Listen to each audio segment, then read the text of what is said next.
Hi friends, I'm Renz and welcome to Catch Reality Season 2, where we go deeper with our deepest secrets, embrace ourselves, own our stories, and make a healthy conversation about it.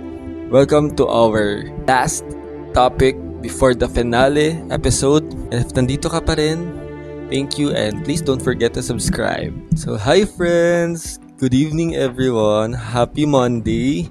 I hope na naging okay and productive kayo today. And last Monday of June, diba? Still happy Pride!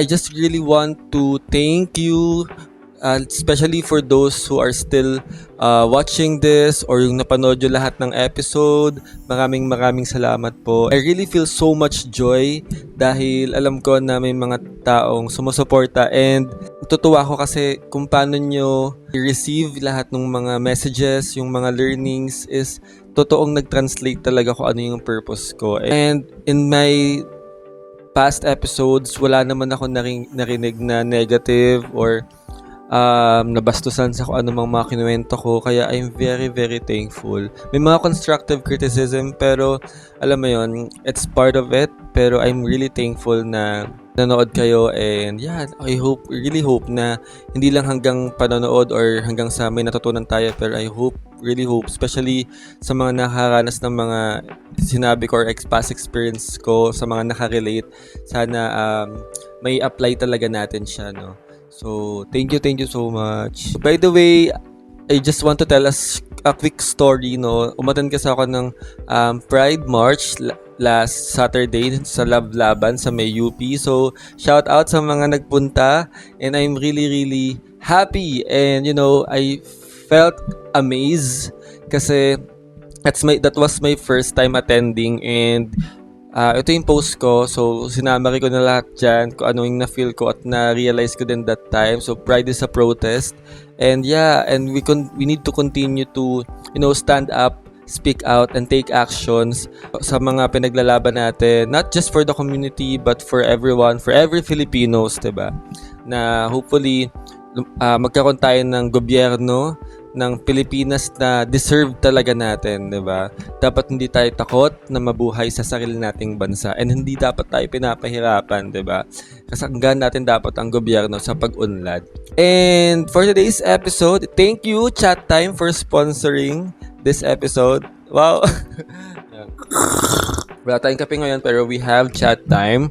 So this is Thai milk tea, 30% sugar.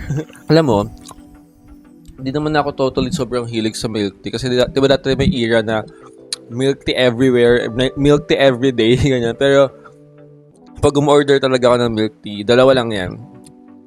It's either Chat Time or Macau, Imperial. Kaso wala na masyadong Macau, diba?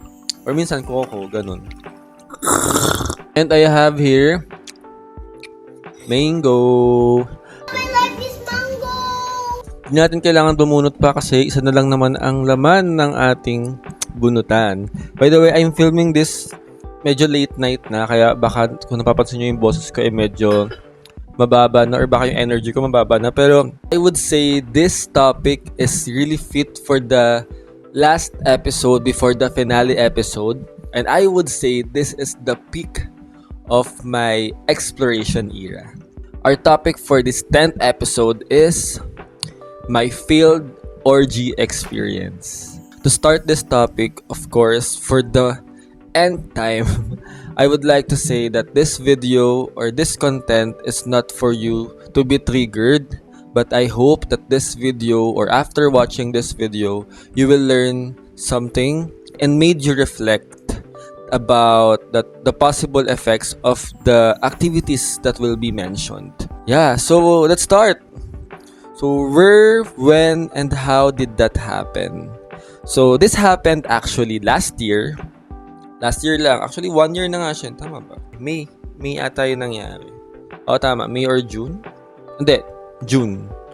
And this was the time that I'm still active in my bi, gay, trans group called U1 Philippines. Shoutout sa mga ka-members ko dyan before and sa mga naging friends ko din, of course. Yun, active pa ako doon and I'm one of the higher officers and we are invited by uh, an established spa in Timog named Hamada Wellness and Spa. Yan, you can check their page. Yan. And to become their ambassador. So, this is also a good opportunity for me, to earn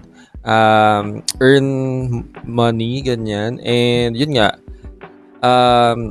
may mga ano din kasi sila, incentive for the ambassador. Pero basically, we're ambassador of since parang nakipag-tied up sila sa organization namin, and then we became an ambassador. So, meaning, we invite clients, diba?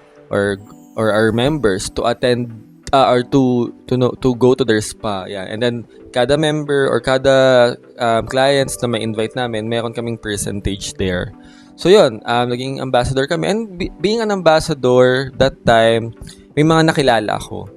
They're also ambassador, and matagal na itong ginagawa. Hindi lang yung spa na yun, meron din silang mga ibang spa din na alam ko na nagpo-promote din sila to, invite guests or clients, ganyan. And this two, actually there are couple. This couple are medyo, sabi na natin, well-known or famous sa alter world or sa X world, ganyan. Kasi as far as I know, they're both alters. Yeah, for those who don't know, alters meaning sila yung mga sabihin na natin na they make contents about themselves having sexual intercourse to different people na nag-alter din, or pwedeng partner nila, silang dalawa lang, iba't ibang setup eh. So, ganon. Since nga naging kaibigan na rin namin sila, nakilala namin sila, ganyan. And one day, they invited me, or they invited us to join their event, which is, this event is an orgy event. So, for those who don't know kung ano yung orgy, it's a noun that refers to a gathering where multiple people engage in sexual activity. So they invited us. At the beginning, or at the first time na nag-invite sila sa akin, actually, hindi naman ako umoo. Tama ba? Hindi ako mo, ganyan. Or ayoko. Kasi nga, hindi ako aware sa ganun. I mean, alam ko naman may mga ganun. Pero, I never been into that kind of setting. Yan. And, yun nga. Fast forward, I was invited and nag-try ako umattend. And, alam nyo, pagdating ko doon na tayo sa mismong event na. Umattend ako doon, ako lang mag-isa. And sila lang yung kilala ko. Yung organizers lang. Pagdating ko doon, we're in a condo setting, 3 bedrooms condo. Yan. And I was shocked, to be honest, sa naramdaman ko. I didn't expect na ganun yung mafe-feel ko that time. I'm not romanticizing any activities, pero I'm just speaking out or speaking about what I felt or what I experienced, no? By that time, actually, na-feel ko na I'm actually safe.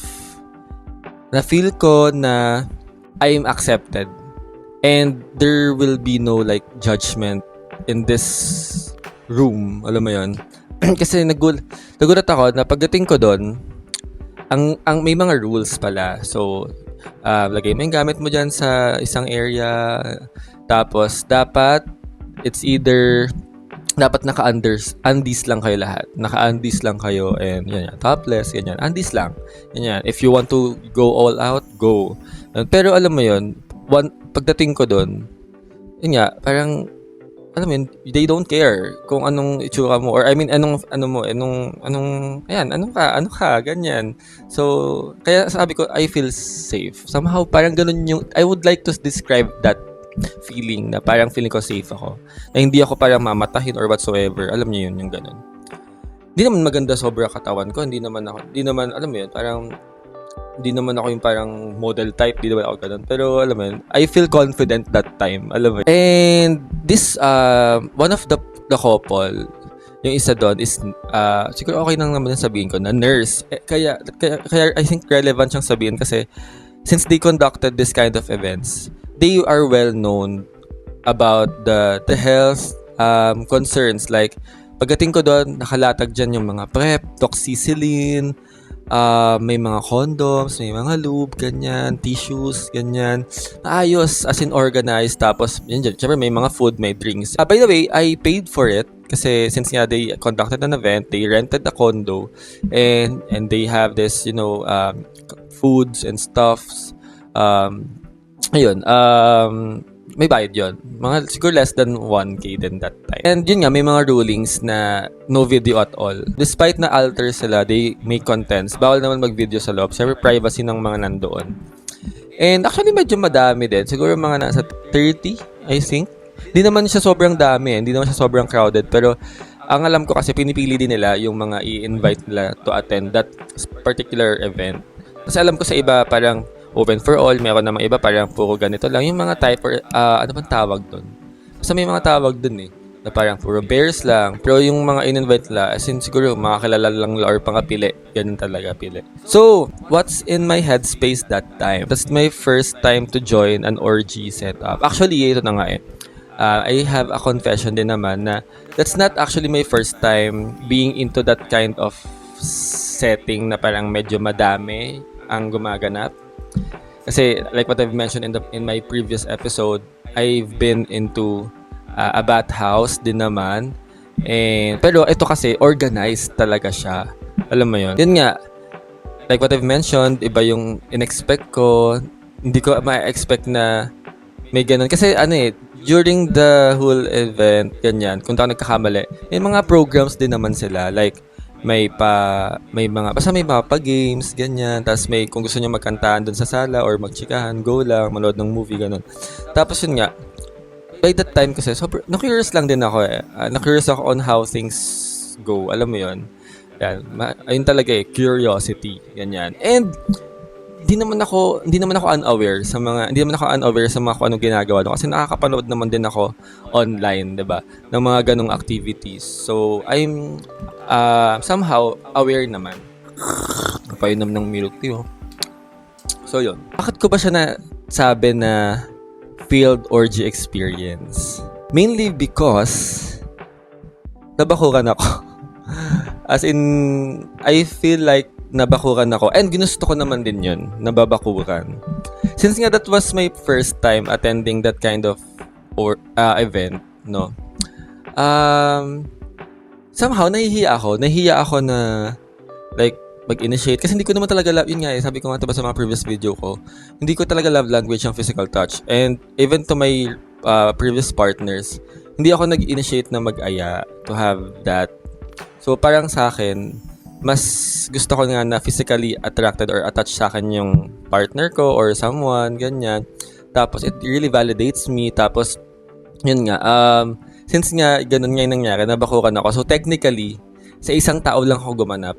And actually, ito na nga, parang after what happened, ganyan, parang medyo nainis somehow yung organizer. Kasi nga, nandito ka nga eh, di ba? Bakit sa isa ka lang papayag na, alam mo yun, makipag-intercourse. That time, parang hindi ko talaga kaya. Alam mo yun, nakakapanood ka naman nun sa mga alam mo yun, sa mga online. Pero, pag nandun na pala, parang iba na yung feeling. Sa akin lang to ha. Ayun, so iba na yung feeling ko. So, yeah, yun nga. It's a field orgy experience kasi nga, nabakuran ako. And hinayaan ko din naman yung sarili ko na mabakuran. And siguro, somehow, making some realizations right now, good thing na rin na nangyari yun. Yan. So, by the way, by that time, just to make clarification also, confident din naman ako na umattend kasi I'm taking PrEP that. So, that is a medicine para to prevent na mahawa ka ng someone with HIV. What this experience taught me. First, nagulat ako na may nagko-conduct pala ng mga ganun. I watched several videos pero it never came to my mind na may nag-organize pala talaga.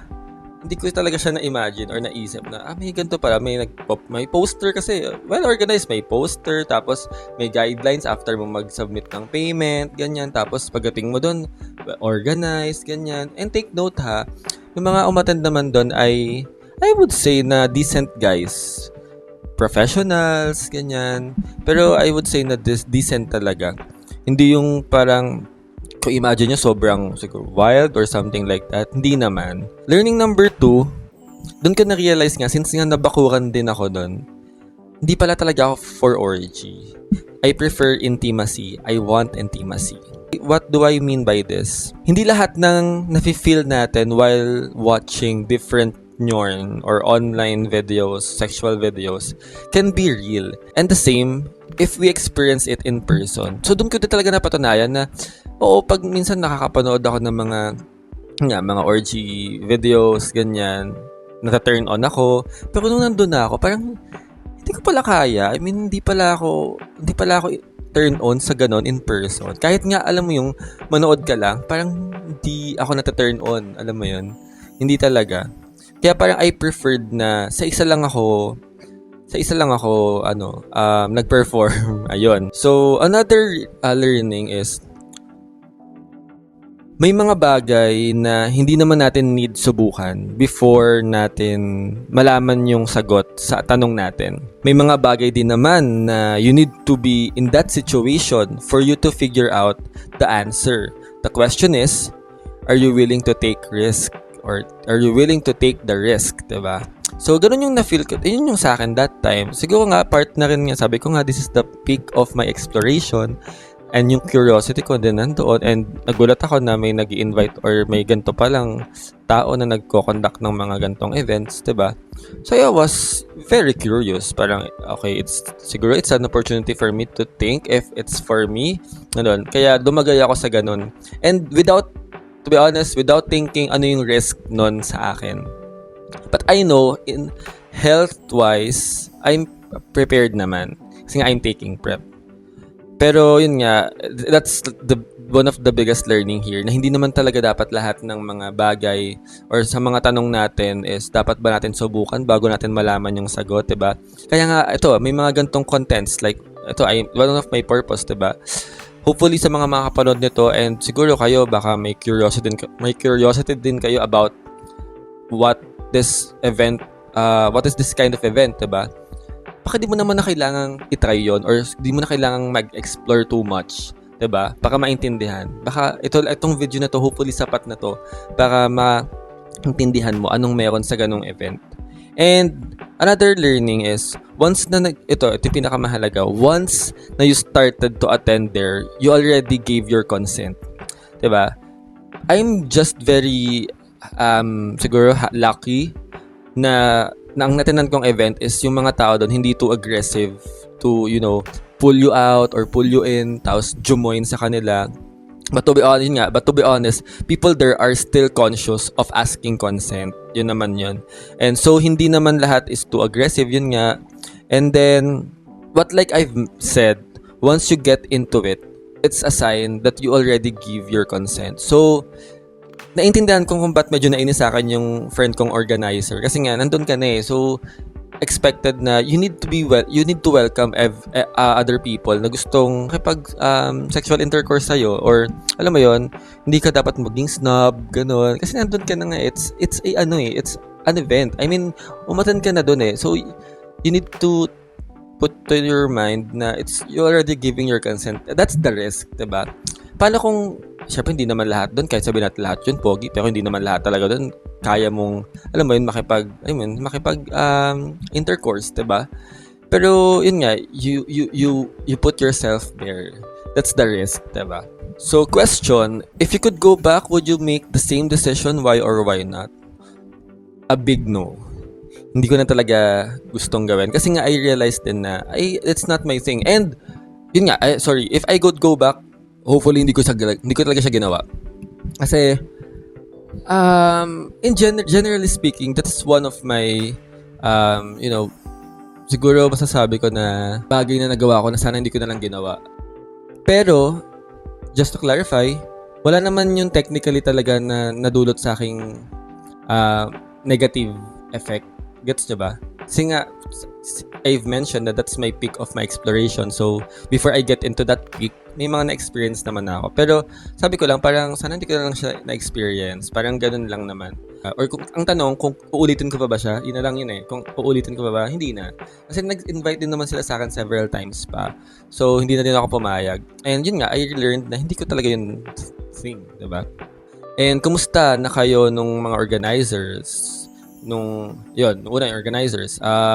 We're still friends online, pero yun nga, hindi na ako pumapayag or sumasali sa invitations nila. And kumusta naman kayo nung bumakod sa'yo? So ito. So actually, since nga nagkaroon kami ng, siguro sabihin na natin na parang may konting feelings while we're doing that, ganyan. Parang naging attracted din kami sa isa't isa. So after that, actually, may nangyari pa naman din sa amin. Pero hindi na doon. Parang outside na. I mean, not that same day, Parang nagkaroon din kami ng communication. We add each other online. Tapos, ayun, nag-set kami ng date. I mean, date, not date ha. I mean, nag-set lang kami ng araw para, to meet up and then did that thing again. Yeah. Pero we're now friends. I mean, like, we're just online friends. Alam mo yan. In general advice that I would like to give, before you dive into it, think the effects first. It will bring value to yourself or it will give negative effect on your life. Since nga nandun na din ako sa ganong exploration, and I think na I'm confident naman. Thankfully, after that, just to clarify, hindi ako nagkasakit. Naging maingat naman ako. Nag-prep ako.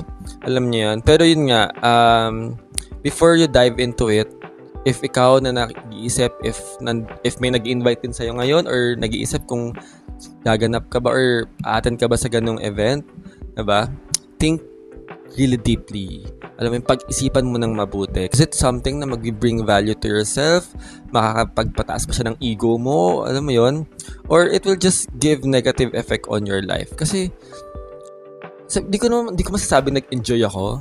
Di ko masasabi naging masaya ako sa experience ko. Alam mo yon, knowing na I have this religious background, diba?